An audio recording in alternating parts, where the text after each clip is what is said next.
Chaque jour, Charles et Carole vous présentent la leçon de l'école du sabbat.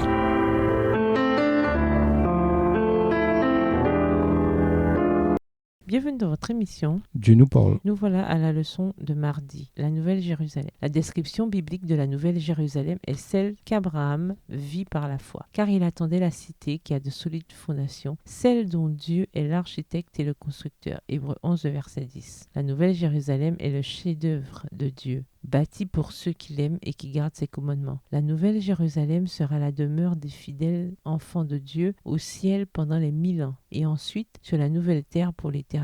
Voici une bonne nouvelle pour ceux qui n'aiment pas faire leurs valises ni déménager. Dieu s'occupe de tout. Jean dit qu'il a vu la cité. Je vis descendre du ciel d'auprès de Dieu la ville sainte, la Nouvelle Jérusalem, préparée comme une mariée qui s'est faite belle pour son époux. Apocalypse 21, le verset 2 dans la version second 21. Lisons Apocalypse 21. Quelles promesses nous sont faites ici? Apocalypse 21. Puis je vis un nouveau ciel et une nouvelle terre, car le premier ciel et la première terre avaient disparu, et la mer n'était plus. Et je vis descendre du ciel d'auprès de Dieu la ville sainte, la Nouvelle Jérusalem, préparée comme une épouse qui s'est parée pour son époux. Et j'entendis du trône une forte voix qui disait: Voici le tabernacle de Dieu avec les hommes. Il habitera avec eux, et ils seront son peuple, et Dieu lui-même sera avec eux. Il essuiera toute larme de leurs yeux, et la mort ne sera plus, et il n'y aura plus ni deuil, ni cri, ni douleur, car les premières choses ont disparu. Et celui qui était assis sur le trône dit: Voici, je fais toutes choses nouvelles. Et il dit: Écris, car ces paroles sont certaines et véritables. Verset 6.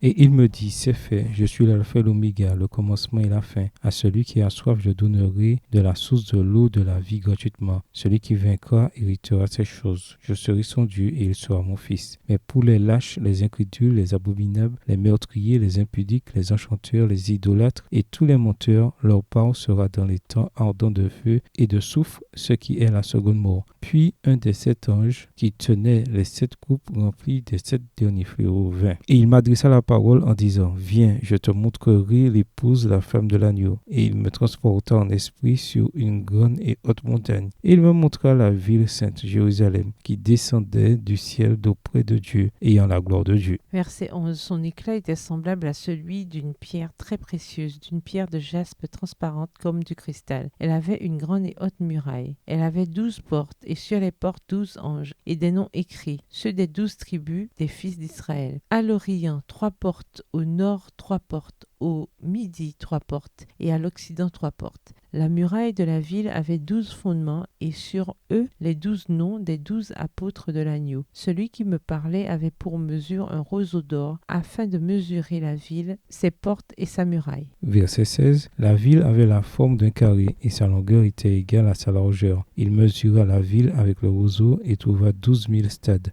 La longueur, la largeur et la hauteur en étaient égales. Il mesura la muraille, et trouva 140 coudées, mesure d'homme, qui était celle de l'ange. La muraille était construite en jaspes, et la ville était d'or pur, semblable à du verre pur. Les fondements de la muraille de la ville étaient ornés de pierres précieuses de toute espèce. Le premier fondement était de jaspes, le second de saphir, le troisième de chalcédoine, le quatrième d'émeraude, le cinquième de sardonyx, le sixième de sardoine, le septième de chrysolite, le huitième de béryl, le neuvième de topaze, le 10e de chrysophrase, le 11e d'hyacinthe, le 12e d'améthyste. Verset 21. Les 12 portes étaient 12 perles. Chaque porte était d'une seule perle. La place de la ville était d'or pur, comme du verre transparent. Je ne vis point de temple dans la ville, car le Seigneur Dieu Tout-Puissant est son temple, ainsi que l'agneau. La ville n'a besoin ni du soleil ni de la lune pour l'éclairer, car la gloire de Dieu l'éclaire, et l'agneau est son flambeau. Les nations marcheront à sa lumière, et les rois de la terre y apporteront leur gloire. Ses portes ne se fermeront point le jour, car là il n'y aura point de nuit. Verset 26. On y apportera la gloire et l'honneur des nations. Il n'entrera chez elle rien de souillé, ni personne qui se livre à l'abomination et au mensonge. Il n'entrera que ceux qui sont écrits dans le livre de vie de l'agneau. Il y a tant de choses dans ce passage que nos intelligences peuvent à peine saisir, tellement elles sont abîmées par le péché et ne connaissent qu'un monde déchu et ravagé par le péché. Mais ce que l'on peut comprendre nous remplit d'espoir. D'abord, de la même manière que Jésus a habité avec nous dans ce monde déchu, quand il s'est incarné, il habitera avec nous dans le nouveau monde. Quels privilèges ont eu ceux qui ont vu Jésus de près et qui l'ont connu intimement. Nous aurons de nouveau cette occasion, mais sans le voile du péché qui déforme ce que nous voyons. Nous qui ne connaissons que les larmes, le chagrin et la douleur, comment comprenons-nous l'une des plus grandes promesses de toute la Bible?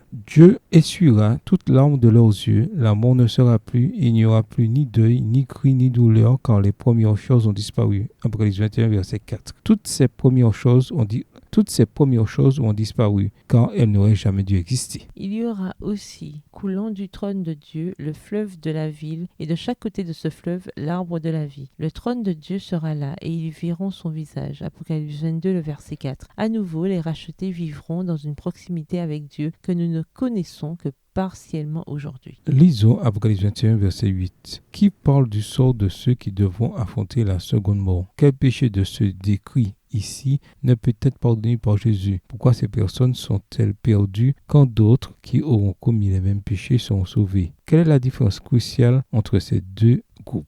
Apocalypse 21, le verset 8. Mais pour les lâches, les incrédules, les abominables, les meurtriers, les impudiques, les enchanteurs, les idolâtres et tous les menteurs, leur part sera dans les temps ardents de feu et de soufre, ce qui est la seconde mort. Au revoir. Et à demain si Dieu veut. Dieu nous parle. Chaque jour, Charles et Carole vous présentent la leçon de l'école du sabbat.